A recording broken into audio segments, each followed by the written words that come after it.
Hello guys, and welcome to my next video. My video today is going to be about this tropical disturbance right here. I think this is an Invest 92L, I believe.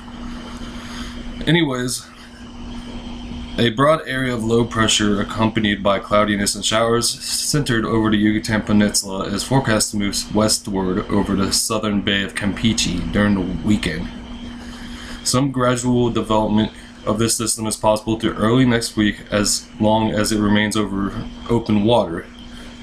Regardless of development, the disturbance will likely produce heavy rainfall over portions of southern Mexico during the next few days. Regular issuance of tropical weather outlook will begin at 2 a.m. Eastern Daylight Time tonight with the beginning of the Atlantic hurricane season. The formation chance through 48 hours is low, 20%. Formation chance through 5 days, low, 30%. Now let's see if there's anything going on in the eastern North Pacific before we go over details on the waters here, how warm they are and whatnot. Alright, it seems that the disturbance that was over here has dissipated. I don't foresee anything going on here. Well, at least not for the next 48 hours. Let's check the 5-day graphic. Nothing expected in the next 5 days to either. Alright, let's go back here to the Atlantic side. And the chances of development are probably going to be over here. It's already over land right now, so there's nothing to worry about really until it gets over here. Whether it goes this way or curves this way is yet to be seen. We'll find that out here in the next 3 or 4 days. Anyways, let's look at the anomalies in the ocean right now. Where it's at right now, it's pretty warm right now compared to average. It's like 1 degree above average. I'm just going to go over here to more 1 degree above average. There's some little cold spots right here, but as the season goes along, I'm sure these will soon vanish when we get the daytime heating in the ocean. Now up here in the shelf waters, it's really warm. We're talking about 3 to 4 degrees above average, which if we get a hurricane coming up here, that can strengthen it before landfall, and that could be bad news bears for this area that got ravaged last year by Hurricane Michael.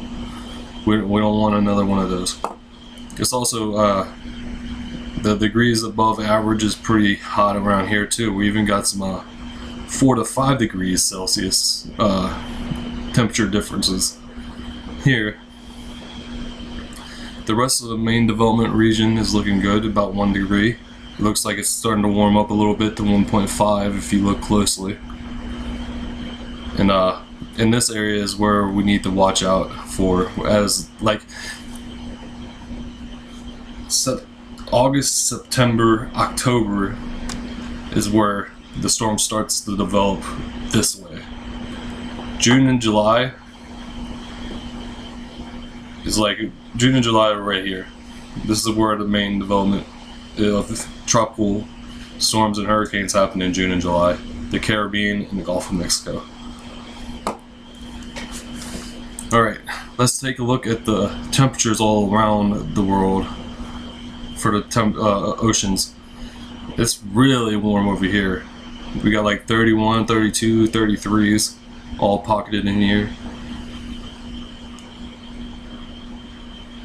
And then we got 30 and 31s right here. Now this is an area that, depending on how dire the situation is, I might cover that too, but it all just depends really on how big the storm is, because my main focus right now is right here in the United States area in Mexico.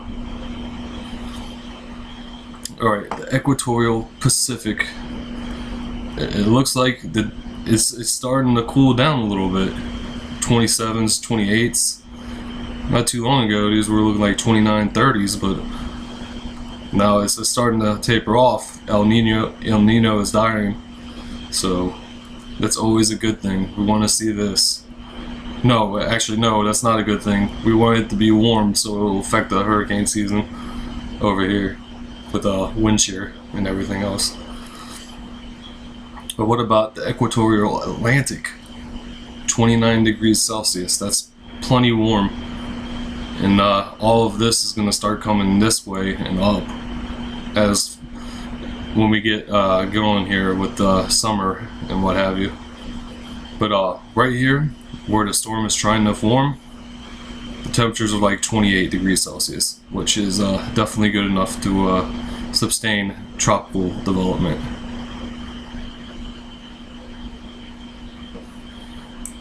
Let's look at the Reynolds daily sea surface temperatures. As I suspected, 28 degree isotherms coming around this way. And a pocket of 28s over here. We got some 29s pocketed over here, over a big 28 degree isotherm. This is what tropical storms and hurricanes need to thrive. Temperatures like 28 to 30 degrees Celsius is right where it should be to fuel major storms. So, as I said, as it starts to get warmer and we start to get into summer, these 28 degree isotherms will start coming this way.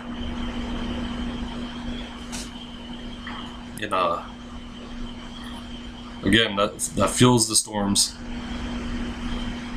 Over here though, we got a 20 degree isotherm just right below the equatorial Pacific. So yeah, the equator is starting to cool down a little bit, which is gonna, as I said, is gonna be bad news for us. And I'm gonna redo my predictions here, since the last video I did, the first video I did actually, the volume of my voice was so low that nobody can really hear it.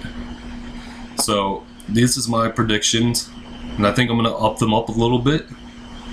My first predictions was 15 named storms. I'm gonna go with 16 named storms. So that's 7 hurricanes. I'm gonna go with 9. And I said 2 major hurricanes, and I'm probably gonna go with 4. That's my prediction for this season. Anyways, I want to thank you guys for joining me, that is, for this video. And I'm gonna keep an eye on what could be Barry as we go through the next couple of days. Alright, thank you guys, have a nice night.